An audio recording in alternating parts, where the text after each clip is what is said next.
సాయి శివాని భక్తి పాటలు. సాయి శివాని భక్తి పాటలు. Please like, share, comment, subscribe to my channel. Om Shri మహాగణాధిపతయే నమః. ఓం శ్రీ గురుభ్యో నమః. జై గురుదత్త. శ్రీపాదరాజం శరణం ప్రపద్యే. శ్రీపాదవల్లభుని సంపూర్ణ చరితామృతంలో ఈరోజు బ్రహ్మకమల స్వరూపం గురించి తెలుసుకుందాం. దానికి శ్రీ పళనిస్వామి కరుణాపూరిత దృష్టిని ప్రసరించచ్చు ఇట్లా తెలియజేశారు. శ్రీ మహావిష్ణువు సదాశివుని బ్రహ్మకమలములతో పూజించారు. శ్రీ మహావిష్ణువు యొక్క నాభి కమలముగా చెప్పబడినది కూడా బ్రహ్మకమలమే. కమలములతో శ్రీ దత్తుని అర్చించిన ఐహికాముష్మిక ఐశ్వర్యము సిద్ధించును. దివ్యలోకములందలి బ్రహ్మకమలములకు ప్రతిగా ఈ భూమండలమునందలి హిమాలయములందు ఈ బ్రహ్మకమలము కాన్నగును. సుమారు 12,000 అడుగుల ఎత్తులో హిమాలయములందు సంవత్సరమునకు ఒకే ఒక్కసారి మాత్రమే ఇది పుష్పించును. నాయన, అర్ధరాత్రి సమయమునందు మాత్రమే ఇది వికసించుట మరి ఒక విచిత్రం. ఇది వికాసము చెందినప్పుడు అద్భుతమైన పరిమళము ఆ ప్రాంతమంతయు నిండిపోవును. హిమాలయమునందలి సాధకులైన మహాత్ములందరూ ఈ అద్భుత దర్శనమునకు రోజుల తరబడి, నెలల తరబడి నిరీక్షింతురు. శరత్కాలము నుండి వసంతకాలము వరకు ఇది హిమములో కూరుకుపోయి ఉండును.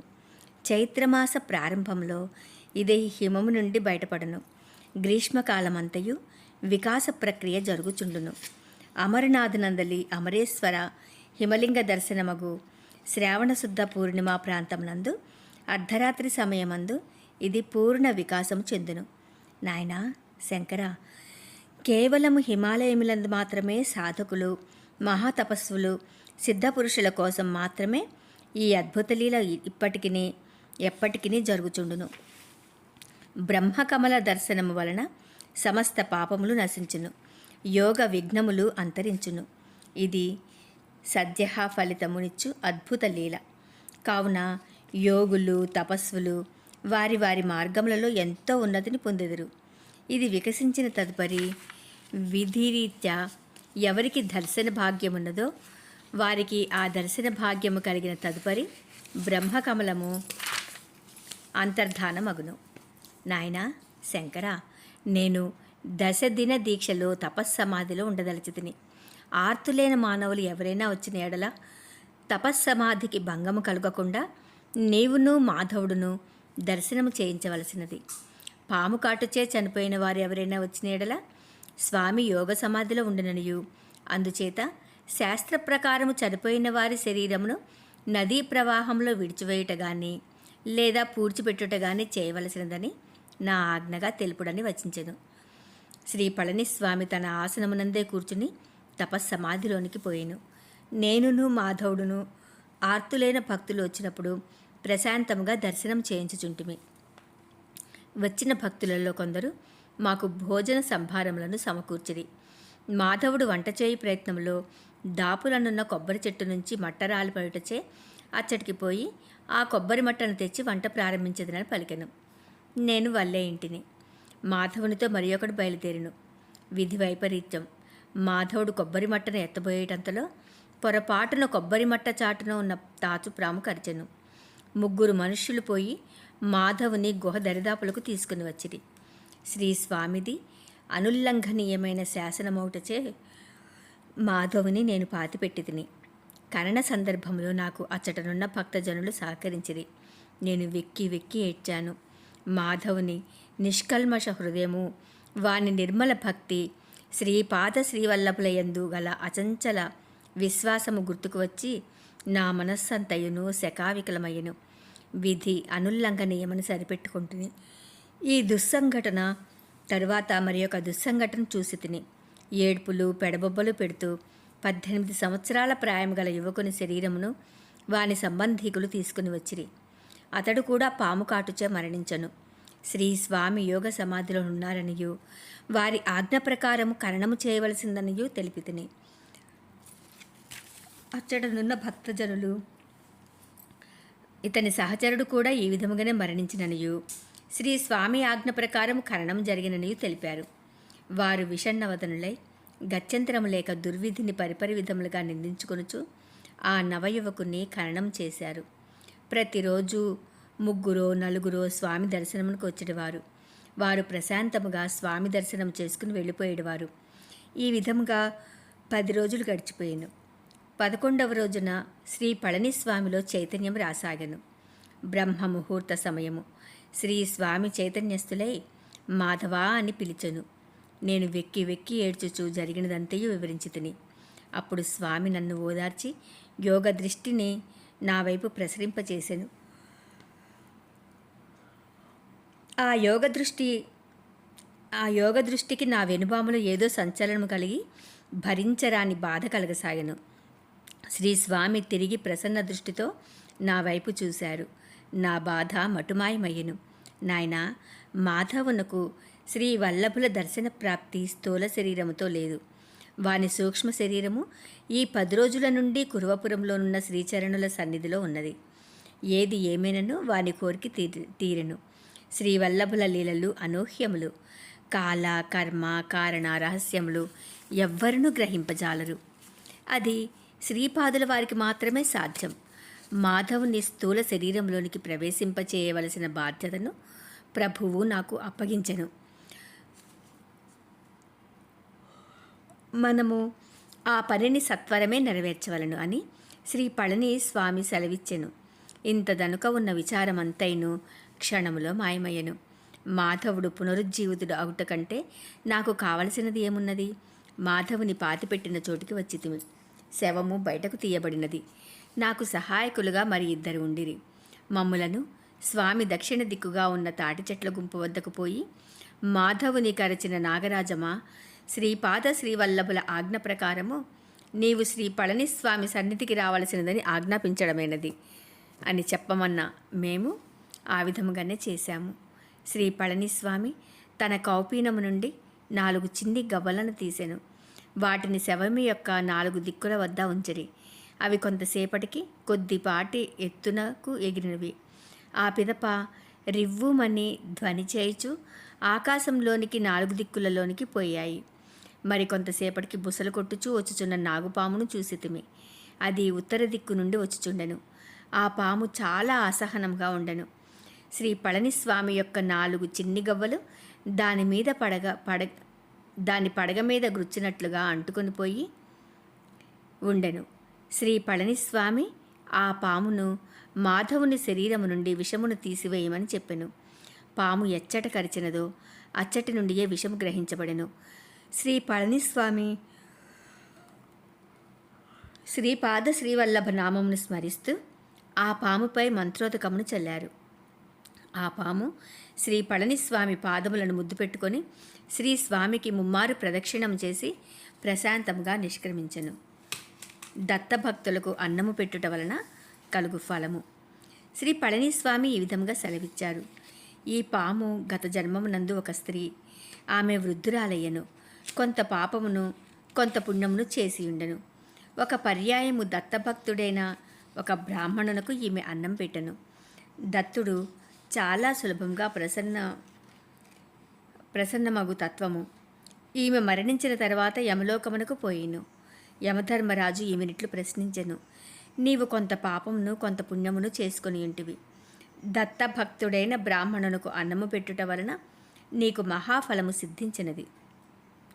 శ్రీ దత్తాత్రేయుల వారు ప్రస్తుతము శ్రీపాద శ్రీవల్లభ రూపమున మానవలోకంలో ఉన్నారు. నీ పాపపుణ్యముల ఖాతాలో మార్పు చేయవలసినదియు, నీకు మహాపుణ్యము కలుగునట్లును స్వల్ప పాపం కలుగునట్లును మమ్ములను వారు ఆజ్ఞాపించారు. అందుచేత చిత్రగుప్తుల వారు నీ ఖాతాలో మార్పును చేశారు. నీవు తొలుదొలతగా పాపమును అనుభవించదవా లేక పుణ్యమును అనుభవించదవా? దానికి ఆమె పాపఫలము స్వల్పముగానే ఉండటం వలన ముందుగా ఆ స్వల్ప పాపఫలమును అనుభవించి ఆ తదుపరి పుణ్యఫలమును అనుభవించదనని చెప్పింది. అందువలన ఆమె భూలోకంలో పాముగా జన్మించినది. ఆమె మనస్తత్వము ఇతరులకు హాని చేయునది అగుట వలన తన దారికి అడ్డము వచ్చిన వారినందరూ కరుచుచుండెడిది. అందువలన దానికి మరింత పాపఫలము తోడుగుచున్నది. నాయన, సర్పములలో 4 జాతులుండును. మొదటి రకము పాములు ఎవరికినీ హాని చేయక జీవించును. కేవలము గాలిని ఆహారంగా చేసుకొని యోగుల వలె జీవించును. రెండవ రకము పాములు ఎవరి నీడ అయినా సరే దాని మీద పడిన ఎడల క్రోధముతో వారిని చంపివేయును. మూడవ రకం పాములు నరుని కంట పడకుండా ఉండగలందులకు ప్రయత్నించును. ఒకవేళ నరుడు ఎదురైన ఎడల భయముతో పారిపోవును. నాలుగవ రకం పాములు ఎవ్వరునూ తనకు అపకారము చేయకపోయినను నిష్కారణముగా తమ కంటబడిన వారిపై పగబట్టి కాటువేయును. ఆ వృద్ధ స్త్రీ రజోగుణ పూరితురాలు కనుక తన దాపులకు వచ్చిన మాధవుని కాటు వేసెను. ఆమె పూర్వపుణ్యవశమున మాధవుని కాటు వేసినది. మాధవుడు పూర్వజన్మములోని పాపవశమున విగత జీవుడయ్యాడు.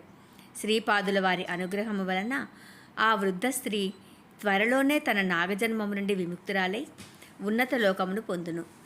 జీవుడు పిండావస్థలో సర్పిలాకారంలో ఉండును. నాగదోషము వలన సంతాన నష్టము కలుగును. శ్రీ దత్తుడు అల్ప సంతోషి. శ్రీ దత్తుని నామమున ఎవరికైనా అన్నము పెట్టిన ఎడల, అన్నగ్రహీత యోగ్యుడైన ఎడల అన్నదాతకు విశేష ఫలము కలుగును. అన్న సారంలోని కొంత భాగము మనస్సుగా మారును.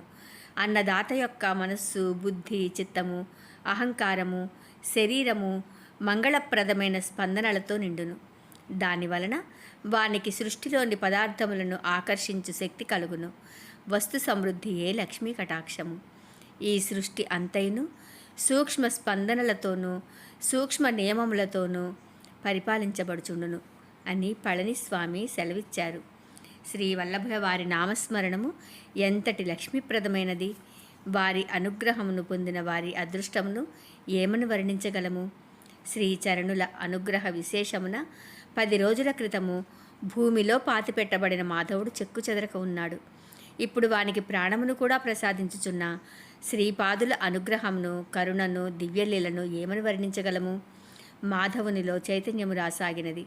వాడు దాహం కొరకు జలమును కోరెను. వానిని అనునయించుచు పళనిస్వామి నెయ్యి మాత్రమే వాని చేత త్రాగించిరి. ఆ నెయ్యి కూడా 100 సంవత్సరముల క్రితముది. మాధవుడు నెయ్యిని త్రాగుటకు నిరాకరించుచుండెను. శ్రీ పళనిస్వామి వారిని అనునయించి నెయ్యి తాగిన తర్వాత మంచినీరు ఇచ్చేదనని చెప్పెను. మాధవుడు నెయ్యి పూర్తిగా త్రాగిన తర్వాత కొంతసేపటికి పళ్ళరసం నిచ్చెను. మరికొంతసేపటికి జలమునిచ్చెను. మాధవుడు పునరుజ్జీవితుడయ్యెను. మా ఆనందమునకు మితులు లేవు. మాధవుడిట్లు చెప్పసాగెను. నేను సూక్ష్మ శరీరంలో కురువపురం చేరుకొంటిని. శ్రీపాద శ్రీవల్లభులు ఆ జానబాహులు, విశాల నేత్రములు కలవారు. నేత్రముల నిండుగా జీవుల ఎడ కరుణ, జాలి, ప్రేమ నిరంతరాయంగా ప్రవహించుచుండెను. నేను స్థూల దేహధారిని కాకపోవటం వలన అచ్చట స్థూల దేహదారులైన భక్తులకు కనిపించనైతిని. శ్రీ వల్లభుల కురువపురంలోని ఆ దీవి మధ్య భాగమునకు పొమ్మని ఆజ్ఞాపించారు. నేను శ్రీ వల్లభుల నామస్మరణం చేసుకొనుచు ఆ దీవి యొక్క మధ్య భాగము నుండి లోతులలోనికి పోతిని. భూమి యొక్క లోతులలో భూకేంద్రము వద్ద అనేక ప్రాసాదములున్నట్లు కనుగొంటిని. అది పాతాళ లోకమని తెలుసుకుంటుని. స్థూలముగా చూసువారికి అచ్చట స్థూల రూప పదార్థం మాత్రమే గోచరించును. నా వలె సూక్ష్మ శరీరంలో పోవు వారికి అచ్చట సూక్ష్మరూపమైన లోకము గోచరించును. అచ్చటనున్న నాగజాతి వారు కామరూపధారులు. వారు కోరిన రూపమును ధరించుటకు శక్తి కలిగిన వారు. వారు సాధారణముగా నాగరూపంలోనే సంచరించుటకు ఇష్టపడువారు. అచ్చట నేను అనేక మహాసర్పములను చూసి తిని. కొన్ని సర్పములకు వేనకు వేలు పడగలున్నవి. పడగల యందు మణులున్నవి. వాటి నుండి కాంతి ప్రసారము జరుగుచున్నది. కొన్ని నాగులు యోగముద్రలో ఉన్నట్లు పడగలను విప్పి మౌనముద్రలో ఉన్నవి. ఆశ్చర్యము! అందులో ఒక మహాసర్పముండెను. ఆ సర్పమునకు వేనకు వేలు పడుగులుండెను. ఆ మహాసర్పంపై శ్రీపాద శ్రీవల్లభులు శ్రీ మహావిష్ణువు వలె పవళించి ఉన్నారు. అచ్చటనున్న మహాసర్పముల వేద గానము చేయుచున్నవి. స్వామి చిదానందముగా ఆ గానమును వినుచుండెను. నా ప్రక్కనున్న ఒక మహాసర్పము ఈ విధముగా చెప్పసాగెను. శ్రీ దత్తప్రభువులు నేపాళ దేశమునందు గల చిత్రకూటములో అనసూయ పర్వతముపై అత్రి అనసూయలకు పుత్రుడుగా పూర్వయుగంలో అవతరించిరి. వారు అవతారమును చాలించకుండా సూక్ష్మ రూపంలో నీలగిరి శిఖరమున, శ్రీశైల శిఖరమున, శబరిగిరి శిఖరమున, సహ్యాద్రి యందును సంచరించుచుందురు. దిక్కులే అంబరముగా వస్త్రముగా కలిగిన వారు దిగంబరులని ప్రఖ్యాతి చెందెదరు. సహ్యాద్రియందు వారు యోగనిష్ఠులైరి. వీరు నాథ సంప్రదాయంలైన గోరక్షానాథునకు కూడా క్రియాయోగమును ఉపదేశించిరి. జ్ఞానేశ్వరుడను యోగికి కేచరి ముద్రలో కూర్చున్న నిరాకార యోగి రూపంలో వీరు దర్శనమిచ్చారు. వీరు దేశ కాలములకు అతీతులు. శ్రీ ప్రభువు సన్నిధిలోనున్న మాకు భూత భవిష్యత్ వర్తమానములు వేర్వేరుగా కనిపించవు. మాకు అంతయు నిత్యవర్తమానమే అని పలికెను. నా ప్రక్కనున్న మరి ఒక మహాసర్పము, నాయనా మాధవ, మమ్ములను కాలనాగులను ఋషీశ్వరులందరూ. శ్రీ దత్తుడు 1000 సంవత్సరములు రాజపరిపాలన చేసిన తర్వాత తన రూపమును గుర్తుపరచుకొనగోరెను. వారు నదిలో నీట మునిగి కొన్ని సంవత్సరములుండిరి. ఆ పైన నీటిపైకి వచ్చారు. వారి అనుచరులమైన మేము తిరిగి వారు మాతో వచ్చునని అచ్చటనే ఉంటిమి. వారు మా నుండి మరుగుపరుచుకొనుటకు యత్నించుచున్నారని మాకు తెలియను. వారు తిరిగి నీట మునిగి కొన్ని సంవత్సరముల తర్వాత పైకి వచ్చిరి. అయితే ఈసారి వారి చేతిలో మధుపాత్ర ఉన్నది. మరి ఒక చేతిలో 16 సంవత్సరాల వయస్సు ఉన్న సొగసుగత్తె ఉండెను. మధుపానమత్తుడను స్త్రీలోలుడను అయిన ఇతనినా మనము ఇంతవరకు దైవమని భ్రమించితిమని అనుకొని మేము మరలిపోతుమి. వారు అదృశ్యులైరి. వారు అదృశ్యులైన తదుపరి మాకు జ్ఞానోదయమైనది. వారి చేతిలోనున్న మధుపాత్ర యోగానంద రూపమైన అమృతమనియు, ఆ సొగసుగత్తె త్రిశక్తి రూపిణి అయిన అనఘాలక్ష్మీదేవి అనియు మాకు స్ఫురించెను. తిరిగి వారిని ఈ భూమిపై అవతరింపచేయుటకు ఘోర తపస్సు చేశాము. శ్రీ దత్తుల అనుగ్రహమున శ్రీ పీఠికాపురములో వారు శ్రీపాద శ్రీవల్లభావతరమును దాల్చిరి.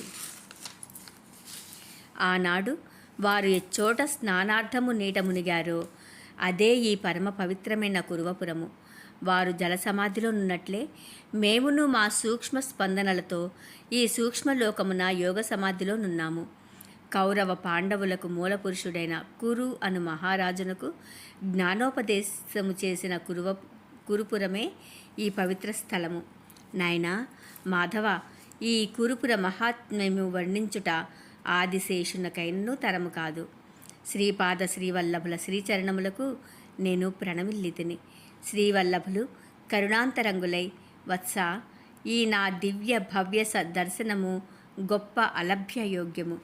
నీతో మాట్లాడిన ఒక మహాసర్పము రాబోవు శతాబ్దములలో జ్యోతి రామలింగస్వామి రూపమును అవతరించి జ్యోతి రూపముగానే అంతర్ధానమగును.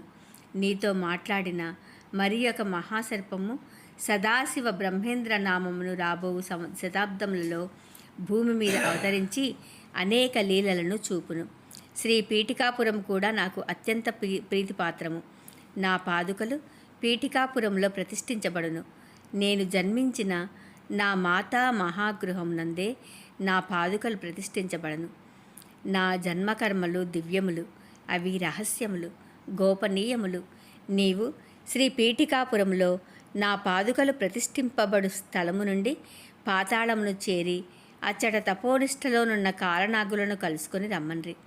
శ్రీ పళనీస్వామి మందహాసం చేయుచు, నాయనా మాధవ, పీఠికాపురం నందరి కాలనాగులను గూర్చి తదుపరి చెప్పవచ్చును. మనము సత్వరమే స్నానము పూర్తి చేసి ధ్యానము చేయవలను. ఇది శ్రీపాద శ్రీవల్లభుల వారి ఆజ్ఞ అని తెలిపెను. జై గురుదత్త. శ్రీపాదరాజం శరణం ప్రపద్యే. 3వ అధ్యాయం సంపూర్ణం.